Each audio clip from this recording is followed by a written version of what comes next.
You're watching PowerNation. Today on Detroit Muscle, we bust some rust and mend some dents on old Fat Stack. Then we put on our capes and driveway rescue a Camaro from catastrophe.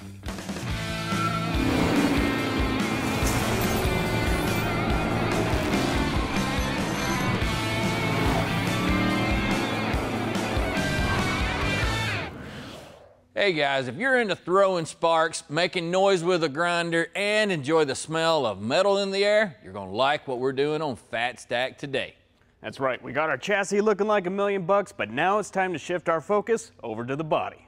And sure, she's got a few bumps, bruises, and scars we need to address before it's all pretty again, but it's gonna take a whole lot more than that to scare us. Paint and body work can eat up a lot of time, and it just makes sense. Why? Because it's one of those type of jobs that the more time you spend on it, well, it allows you to keep making improvements and refine your appearance. So if you've got a project that's in need of some massaging on the body, or you need to take care of some rust, we're going to show you a few tips and tricks how to take care of these tasks, all the while with simple processes.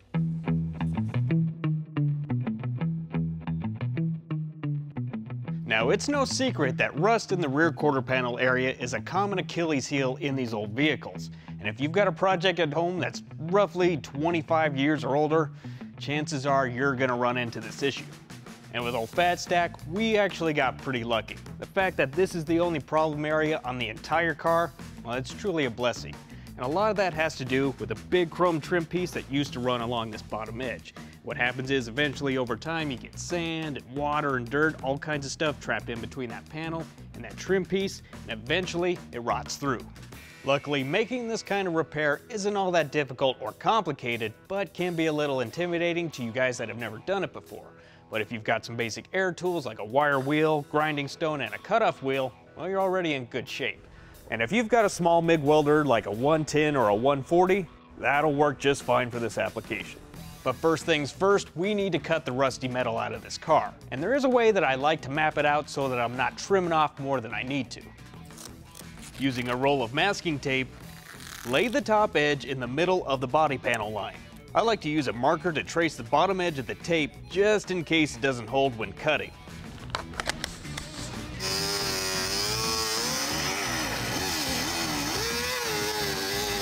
Cut all the way across the bottom of the tape, and then use a grinding stone to weaken the spot welds.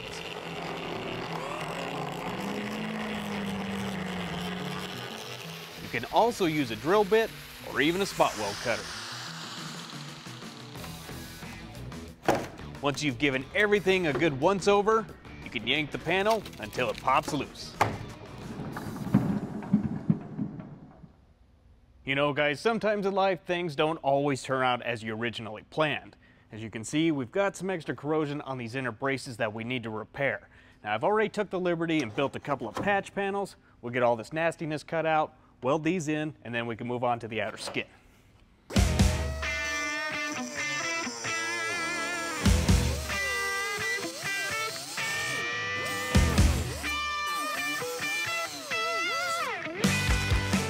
Now, some of you may be wondering why I'm not running any solid beads. Well, if you don't spot weld, it can become harder to control the heat of the metal, possibly resulting in warpage. Keep in mind that grinding can create just as much heat as welding. So, as you're smoothing out your welds, be sure to skip around and not spend too much time in one area so that the heat can evenly disperse.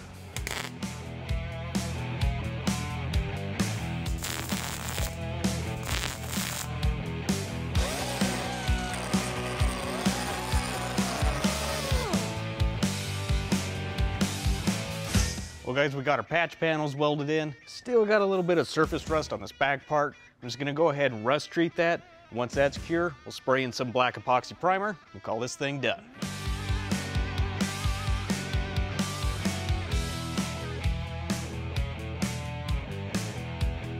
Epoxy primer is ideal for sealing out moisture. When it cures, it has a thick outer shell that is non-absorbent, unlike self-etching primer, which is porous. Now you may be wondering why I've got an entire quarter panel skin sitting on the table when really all we need is this rear patch. Well, due to supply chain issues, we couldn't find the piece that we needed, but our buddies over at Rock Auto had this in stock and they sent it right over. This skin is constructed from high quality sheet metal and features the same dimensions as an original factory replacement. It even has the whole mount pre-cut for the side marker light. Its protective coating also prevents damage during shipping and future corrosion. And to some of you, it may seem like a waste that we're just cutting out a rear section and scrapping the rest. But this is one of those situations that I want you to consider that your time is your money, and the amount of hours spent building that panel is well worth the cost of a new skin.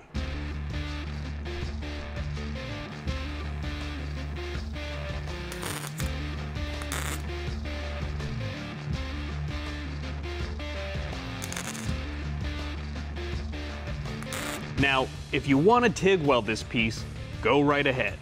It's really all about personal preference and the tools you have at your disposal. However, using a MIG on these plug welds will give you a sturdier hold in the long run. Not to mention, make the process much more efficient.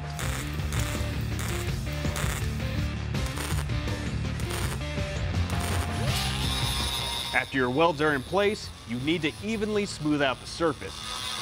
Just don't get too aggressive with your grinding because you can weaken the structure.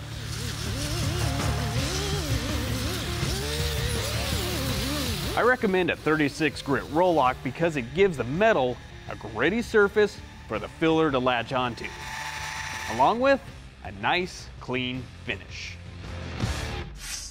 Man, oh man, what a difference a few hours of work makes. And you know, doing patch panels can seem really tedious, but the more time you spend on your metal work, the less time you're gonna have to spend sanding on some filler. Coming up, we identify a couple small problems. Let's start off saying accidents happen, and usually what's left behind is a dent. Now sometimes they're significant, while others, barely noticeable at all. When you're looking to fix a dent, there's several ways you can go about it. One of the main factors is, can you get to the backside and push it out? If you can, that makes all the difference. You can use hammers, picks, or even wooden blocks to whip it back into shape. But if not, you're gonna have to go about things a little bit different. This is an old school dent removing tool, and how it works is you drill a hole here in the panel, screw this thing into it, slide the weight on the puller back and forth, and that will slowly start to pull that dent out. Then you will repeat this process by drilling multiple holes in there and continuing on till you get it to the desired shape. Problem with using this tool is it develops a whole nother set of problems. That would be, you've got a bunch of holes in your panel. So I'm gonna ask you to hold off on using this thing. A better way is to use what's referred to as a stud gun. Now these have been around for quite a while and they have multiple uses. To pull the dent, it has these small draw pins that you weld to the panel. Then, using their slide hammer that clamps to those pins, you actuate the weight on it to pull out the dent just like that old school tool, but without the holes. To get started, we've got to skin that back to bare steel.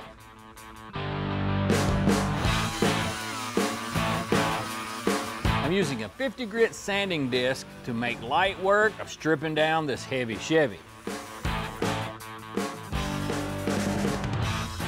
With our tool plugged up, we're ready to drop in one of our pull pins and hit the trigger. This tool requires you to push the tip up against the body and to press it. This action completes the circuit for the welding process.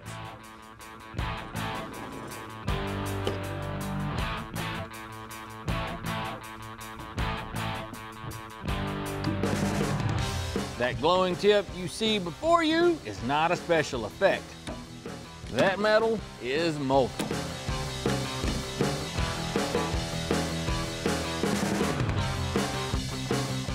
Case is getting hot, boys.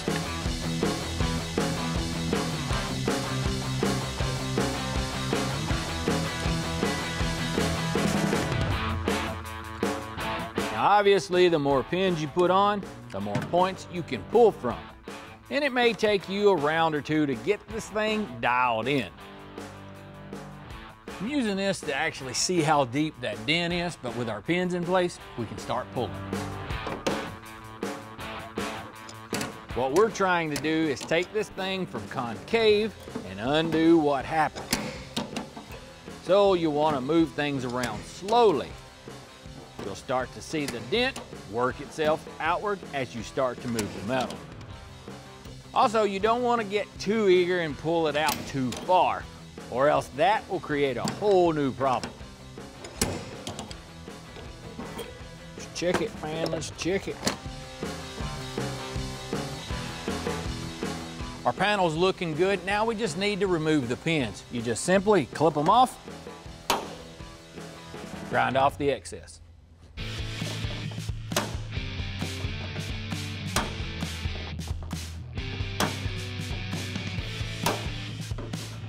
Using a standard set of side cutters, you want to try to trim as close to the tip as possible. Otherwise, you're going to be removing the rest with a grinder.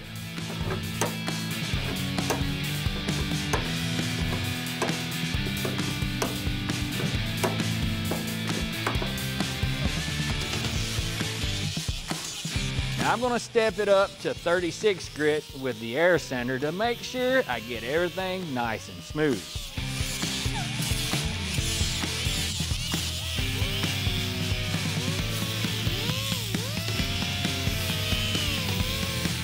Just don't overdo it and keep the grinder moving to keep the heat low.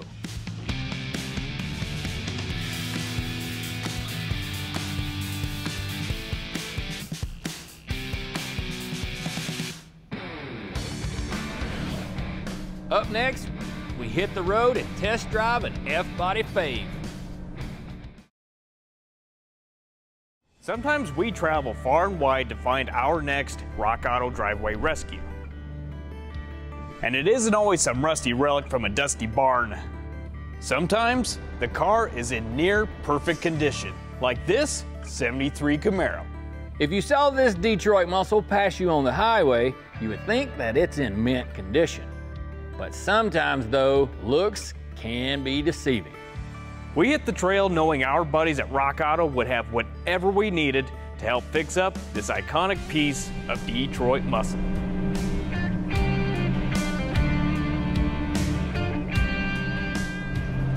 I feel like I'm lacking a little something back here though for one of these things.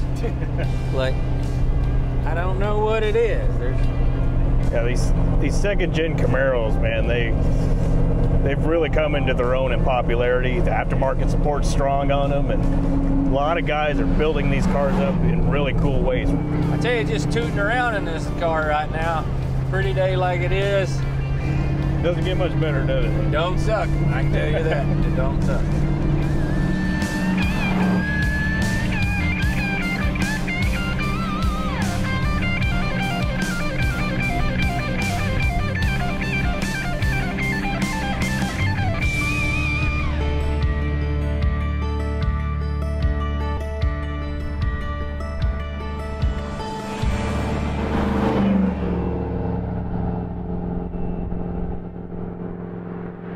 The owner did a lot of work on the car, and one of the things that he's found out about the car was there's something wrong with the transmission or the drive line in it, because once you get it up to speed, well, it starts to make this whining noise, kind of similar to that old Rock Crusher 4-speed sound.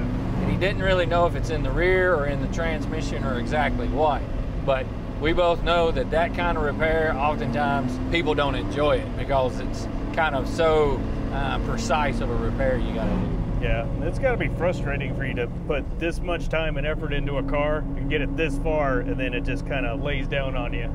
But yeah, because the goal with these things, as we all know, oftentimes is this is your, like, the one piece that gives you sanity, and then you do all that work and effort and it can lead you to insanity because it's not quite done yet, kind of thing. So, yeah. You know, to fix this one issue with it, basically would be finishing the car. Mm-hmm. Now, did he say if it was a Muncie or? He didn't really say, so we'll have to try to crawl up under this little thing or basically just get it back to the shop and see what it is we're working with. It's not crazy loud right now. It's a little noisy from just, you know, kind of an old car noise, But we'll probably have to get it stretched out on 4-lane or something to see what it is, really.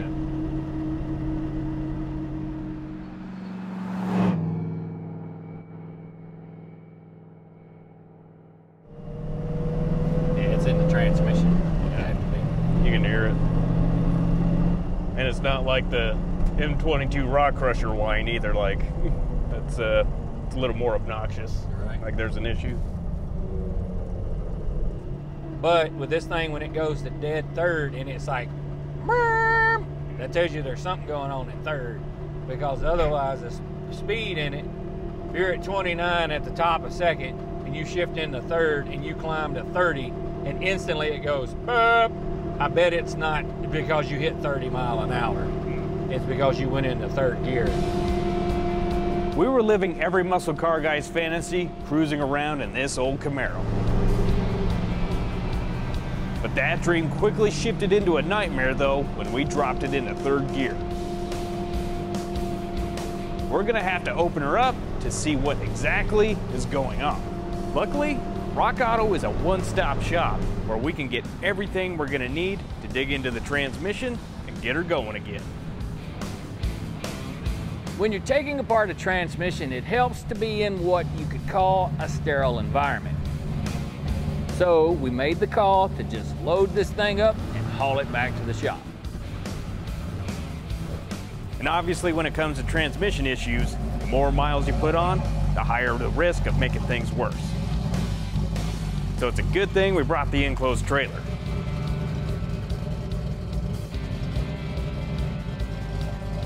We'll also make sure everything's strapped down nice and tight. Don't want to have to add paint and bodywork to the list of issues.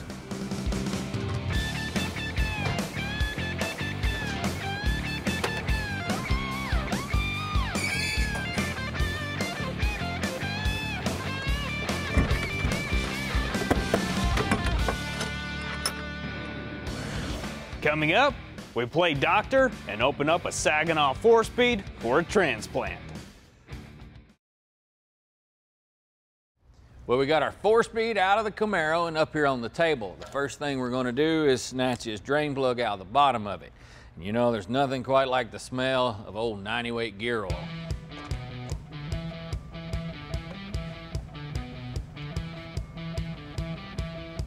Well, to find some metal on a magnet on a drain plug is kind of normal. We're going to go ahead and remove this side cover and get the disassembly started.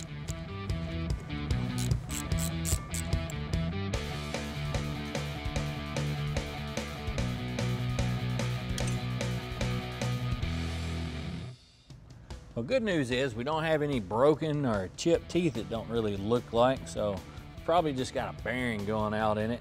So go ahead and get this thing apart. Put all these pieces on the table.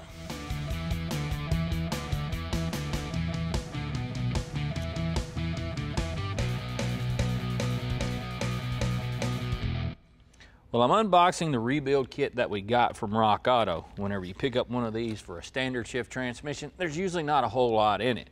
You've got a couple of synchronizers, some snap rings, thrust washers, bearings, roller bearings, and some seals. Now, after getting this thing cleaned up, we did find a couple of problems.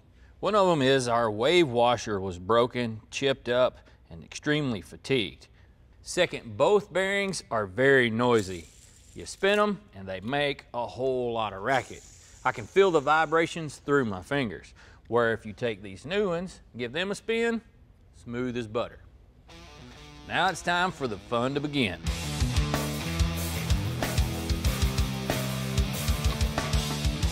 Now we're ready to get into what I find is the tricky part of a transmission rebuild, and that is loading the needle bearings into the counter shaft or your input shaft.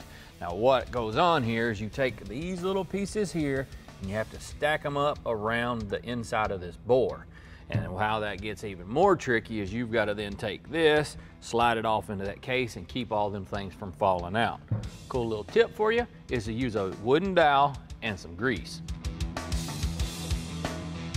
You want to be generous with the grease here because we're trying to keep these little bearings in place. This old school Saginaw is just one of the many transmissions that General Motors offer. And no matter what make or model you're working with, you may want to check out Rock Auto to repair your application. Put a little more dab of grease in there to hold that washer. Now let's see if we can get that dude in there. All right, let's see.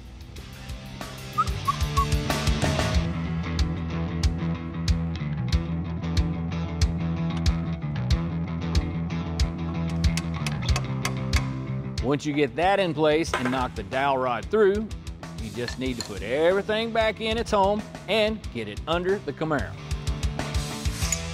All right, driveline's tight, shifter linkage is hooked back up, fresh gear oil. Let's get this thing back on the road. Rock Auto has a lot more than just parts to fix your transmission. They've got pretty much anything you might need to get your ride back out on the road. But now, it's time to test drive our Camaro and see if we solve the problem. Talk about a night and day difference. After swapping out the old bearings, our new Rock Auto transmission rebuild kit has this car sounding as good as it looks. You never know what you're going to get into when you open up a manual transmission. Luckily, the repair wasn't that difficult. And with the help of Rock Auto, we pulled off another successful driveway rescue. I'm pretty happy how this one turned out. Do we really have to give it back to him today? Actually, I told him we wouldn't be done with it until tomorrow.